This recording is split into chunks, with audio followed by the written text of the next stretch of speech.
إن الحمد لله نحمده ونستعينه ونستغفره ونعوذ بالله من شرور أنفسنا ومن سيئات أعمالنا من يهده الله فلا مضل له ومن يضلل فلا هادي له وأشهد أن لا إله إلا الله وحده لا شريك له وأشهد أن محمدا عبده ورسوله أما بعد.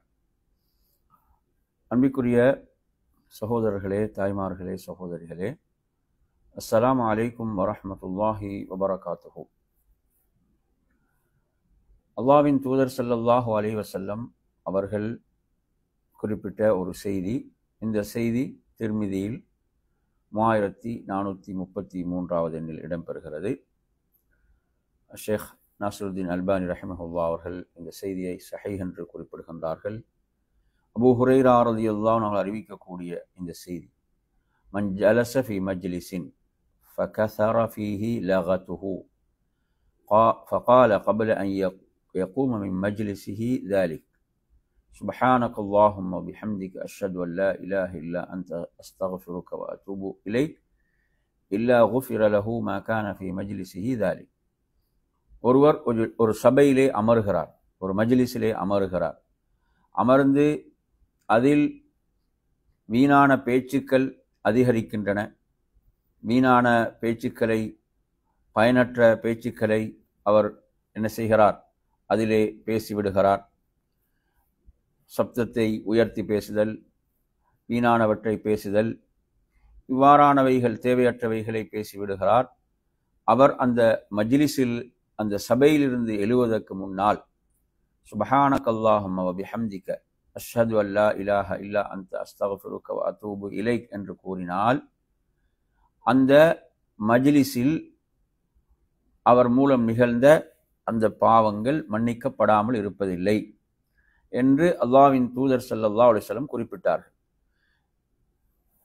அன்பிற்குரியவர்களே, எனவே இந்த துஆ, அல்லாஹுவை போற்றி நான் துதிக்கிறேன், வணக்கத்துக்குரியவன் உன்னை தவிர வேறு யாரும் இல்லை என்று நான் சாட்சி கூறுகிறேன், உன்னிடமே நான் பாவ மன்னிப்பு தேடி தௌபா செய்து மீண்டேன் என்ற இந்த வார்த்தைகள், இந்த வார்த்தைகளை பொறுத்தவரையில் இது மார்க்க சபைகளுக்கு மாத்திரம் உள்ள ஒன்றல்ல. மார்க்க சபைகளை பொறுத்தவரையில், மார்க்க சபைகளில் பெரும்பாலும் வீணானவைகள், வீணான பேச்சுக்கள் பேசப்படுவது கிடையாது. மார்க்க சபைகளில் ஒருவர் உரை நிகழ்த்துவார், மற்றவர்கள் அந்த உரையை செய்மடுப்பார்கள். இது பெரும்பாலும் நமக்கு மத்தியில் நடைபெறக்கூடியது. அல்லது அந்த மார்க்க மஜ்லிஸ்களில் அல் குர்ஆன் கற்றுக் கொடுக்கப்படும், அல் குர்ஆனுடைய விளக்கங்களை பரிமாறிக்கொள்வது, இப்படியெல்லாம் நடக்கும். மார்க்க மஜ்லிஸ்களை பொறுத்தவரையில் அதில் பெரும்பாலும் தேவையற்றவைகள், வீணானவைகள் பேசப்படுவதில்லை. ஆனாலும் இன்று நமது சமுதாயத்தில் இந்த துஆவை பொறுத்தவரையில் மார்க்க மஜ்லிஸ்களுக்கு மட்டுமே சுருக்கிவிட்டார்கள். ஒரு மார்க்க மஜ்லிஸ் முடிந்துவிட்டால் என்ன செய்வார்கள்? கொஞ்சம் துஆ ஓதுவதற்கு தாமதமாகிவிட்டாலும் நாலாபுறங்களிலிருந்து சப்தம் வரும், துஆவை ஓதுங்கள், துஆவை ஓதுங்கள், கஃபாராவை ஓதுங்கள் என்று. நல்ல விஷயம்.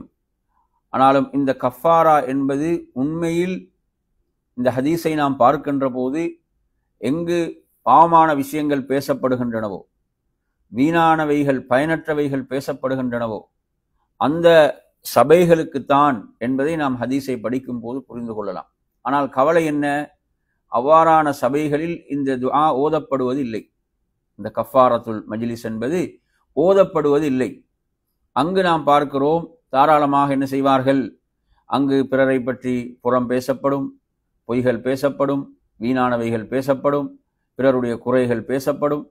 ஆனாலும் அந்த சபைகள் இந்த துஆவோடு முடிவடைவது கிடையாது. அடுத்து இந்த துஆவின் மூலம், இதை நாம் கற்றுக்கொள்வதன் மூலம் இன்னொரு விஷயத்தையும் புரிந்து கொள்ள வேண்டும். என்னவென்றால், அதாவது நாம் விரும்பியவாறு பாவமானவற்றை பேசிவிட்டு இந்த துஆவை ஓதினால் என்ன, நாம் தப்பித்து விடலாம், அப்படியும் புரிந்து கொள்ளக்கூடாது. அதாவது ஒவ்வொருவரும் தனது நாவை பேணிக்கொள்ள வேண்டும், நாவை பேணிக்கொள்ள வேண்டும். வீணானவைகளை, தேவையற்றவைகளை பேசக்கூடாது. அப்படி சில பொழுதுகளில் சில வார்த்தைகள் வெளியாகிவிடுமாக இருந்தால், சில வார்த்தைகள் வெளியாகிவிடுமாக இருந்தால் அதற்குரிய பரிகாரம் தான் இந்த துஆ. எனவே அன்பிற்குரியவர்களே, இந்த துஆவை நாம் மார்க்க மஜ்லிஸ்களுக்கு மாத்திரம் சுருக்கி விடாமல் பொதுவாக நமது சந்திப்புகள், நாம் நண்பர்களோடு உட்கார்ந்து என்ன செய்கிறோம், பல விடயங்களை பேசுகிறோம், உறவினர்களோடு உட்கார்ந்து நாம் பேசுகிறோம், இன்னும் பல நிகழ்வுகள், இந்த நிகழ்வுகளிலெல்லாம் பலதை பேசுகிறோம். எனவே இறுதியில் நாம் இந்த துஆவை என்ன செய்வது, ஓதிக்கொள்வது. இந்த துஆவை நாம் ஓதிக்கொள்வது. இதை நாம் மார்க்க சபைகளுக்கு மாத்திரம் ஆக்கிவிடாமல் நாம் என்ன செய்ய வேண்டும், பொதுவாக நமது ஒன்று கூடல்கள், நமது சந்திப்புகள், அவைகள் நிறைவுறும் போது ஓதுவது. அதே போன்று அந்த மஜ்லிஸிலிருந்து ஒருவர் இடையில் என்ன செய்கிறார், எழுந்து செல்கிறார் என்றால் அவரும் என்ன செய்யலாம், இதை ஓதிக்கொள்ளலாம் என்பதையும் நாம் இந்த ஹதீஸிலிருந்து விளங்குகிறோம். எனவே அந்த அடிப்படையில் அருமையான சகோதரர்களே, இந்த மார்க்க விளக்கத்தை நாம் பெற்றுக்கொள்ள வேண்டும். அந்த அடிப்படையில் நமது எல்லா சந்திப்புகள், எல்லா சபைகள் நிறைவுறுகின்ற போது இந்த துஆவை நாம் ஓதுவதை பழக்கப்படுத்திக் கொள்ள வேண்டும். அதுதான் சுப்ஹானக அல்லாஹும்ம வ பிஹம்திக அஷ்ஹது அல்லா இலாஹ இல்லா அன்த அஸ்தக்ஃபிருக வ அத்தூபு இலைக். அஸ்ஸலாமு அலைக்கும் வரஹ்மத்துல்லாஹி வபரகாத்துஹு வ ஆகிரு தஅவானா அல்ஹம்துலில்லாஹி ரப்பில் ஆலமீன்.